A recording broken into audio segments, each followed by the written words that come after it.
ওনার certificate নিয়েও challenge করতে পারি। তো আমি এসব করতে চাই না। মাঠে ময়দানে লড়াই হোক। আমার আমি ওনার বিরুদ্ধে যদি অভিযোগ করি তাহলে ওনার নমিনেশনটাই কিন্তু বাতিল হবে। কিন্তু আমি বাতিল করে দিয়ে ফাঁকা মাঠে গোল দিতে চাই না, আমি খেলতে চাই।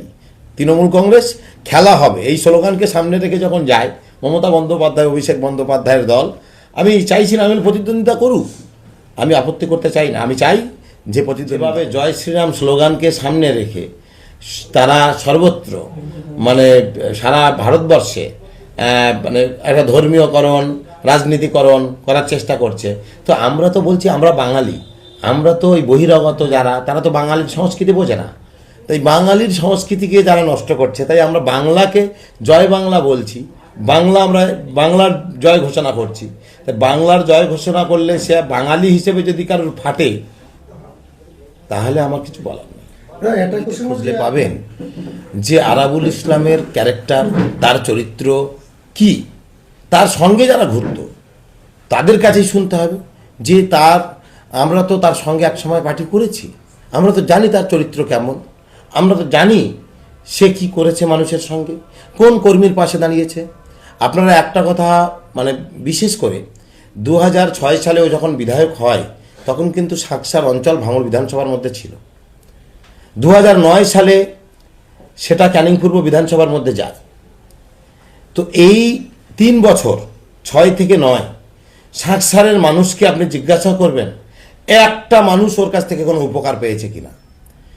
এবং পঞ্চায়েত সমিতির সভাপতি হিসাবে, প্রাক্তন বিধায়ক হিসেবে যেভাবে ভাঙড়ে জঙ্গলের রাজত্ব চালিয়েছে, যেভাবে কলেজে প্রেসিডেন্ট হলেন, তিনি ক্লাস পাস, কতদূর পড়েছেন, কোথা থেকে সার্টিফিকেট নেওয়া, কোন প্রাইমারি স্কুলে পড়েছে কি পড়েনি, কোন মাদ্রাসায় পড়েছে কি পড়েনি, ভাঙড়ের লোক সব জানে। কিন্তু ওই যে ওনার 8 পাস একটা সার্টিফিকেট আছে, সেই সার্টিফিকেটটা কোত্থেকে নেওয়া, কিভাবে নেওয়া, সব কিন্তু ভাঙড়ের লোক জানে।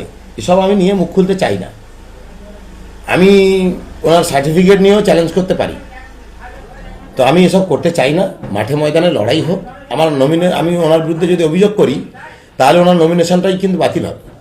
কিন্তু আমি অভিযোগ করছি না। আমি চাই যে লড়াইটা হোক গণতান্ত্রিক প্রক্রিয়ায়। মমতা বন্দ্যোপাধ্যায়, অভিষেক বন্দ্যোপাধ্যায়ের নীতি আদর্শকে মাথায় নিয়ে আমি কিন্তু ওখানে লড়তে চাই। এবং সেই লড়াইটা মাননীয় শওকত মোল্লা সেখানে এতদিন যে উন্নয়ন করেছেন, কাজ করেছেন, তার পরিপ্রেক্ষিতে ভোট হবে। মমতা বন্দ্যোপাধ্যায়ের উন্নয়নে ভোট হবে, অভিষেক বন্দ্যোপাধ্যায়ের নেতৃত্বে ভোট হবে। এবং সেই ভোটে নিশ্চিতভাবে আপনারা দেখবেন যে কিভাবে নাস্তানাবুদ হয়, কিভাবে ওর জামানত বাজেয়াপ্ত হয়, কারণ ওর সম্পর্কে মানুষ জানে। আমি বেশি কথা বলতে চাই না, এইটুকুই বলতে চাই। আপনি তো মারাত্মক অভিযোগ করছেন যে আপনি যদি অভিযোগ করেন তাহলে আরাবুল ইসলামের মনোনয়ন বাতিল হবে।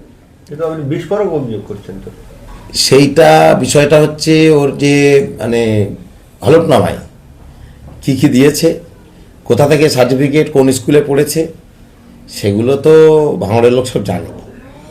আপনি যদি জেনে শুনে আপনি যদি না অভিযোগ করেন তাহলে আপনি তো কেন না, আমি এইটাই হলফনামায় একটা মানুষ যখন লিখেছে আমি বাতিল করে দিয়ে ফাঁকা মাঠে গোল দিতে চাই না, আমি খেলতে চাই।